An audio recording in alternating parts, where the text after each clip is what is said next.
दिल्ली में बीजेपी की तरफ से आदिवासी समागम का आयोजन किया जा रहा है, जिस पर कांग्रेस पार्टी ने सवाल खड़े किए हैं। अब उस पर बाबूलाल मरांडी ने पलटवार करते हुए कहा है कि इस आयोजन से कांग्रेस के पेट में दर्द क्यों हो रहा है।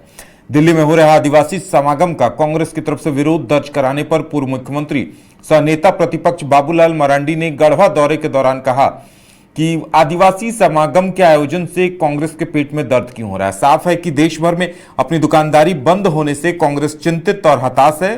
बाबूलाल मरांडी ने कहा कि लोकतंत्र में कोई भी संगठन, चाहे वो सामाजिक हो या राजनीतिक, हर किसी को अपनी मांग को लेकर प्रखंड, जिला, प्रदेश या देश की राजधानी में धरना, प्रदर्शन, सम्मेलन, जुलूस करने की स्वतंत्रता है। उनको यह अधिकार मिला हुआ है। यह समझ से परे है कि कांग्रेस इसका क्यों विरोध कर रही है। अगर कोई संगठन अपनी मांगों को लेकर धरना, प्रदर्शन या सम्मेलन कर रहा है तो इससे किसी को आपत्ति हो रही तो स्वाभाविक है वो अपनी बंद होती दुकानदारी से चिंतित है।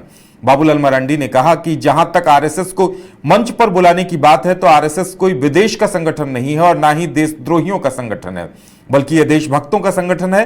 अगर देशभक्तों के संगठन से कोई अन्य संगठन जुड़ना चाहता है या जुड़ा हुआ है तो इसका स्वागत किया जाना चाहिए। उनकी सुरक्षा में देखिए, मुझे तो समझ में नहीं आया कि लोगों ने विरोध क्यों किया।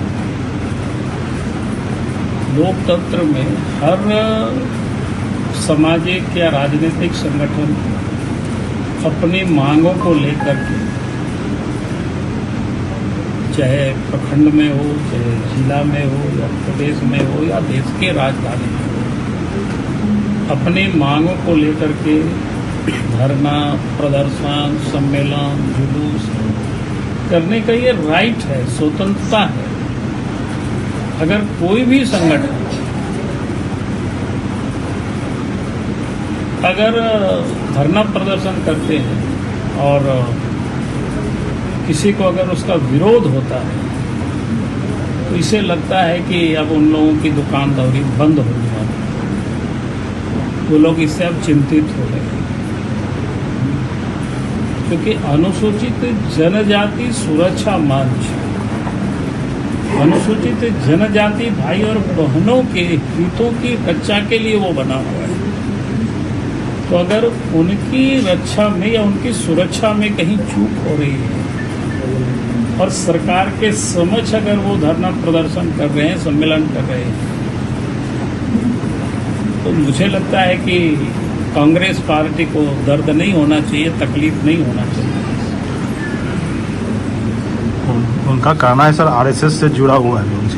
नहीं कह रहा हूं, किसी से भी जुड़ा रह सकता है भाई, और किसी को भी उस मंच में वो बुला सकते हैं। आरएसएस कोई देश का कोई संगठन नहीं है, कोई देशद्रोहियों का संगठन नहीं है, देशभक्तों का वो संगठन। अगर देशभक्तों के संगठन के साथ अगर कोई संगठन जुड़ा हुआ है या जुड़ रहा है तो मैं समझता हूँ उससे अच्छी बातें और क्या हो सकती है। उसका तो सबको स्वागत कर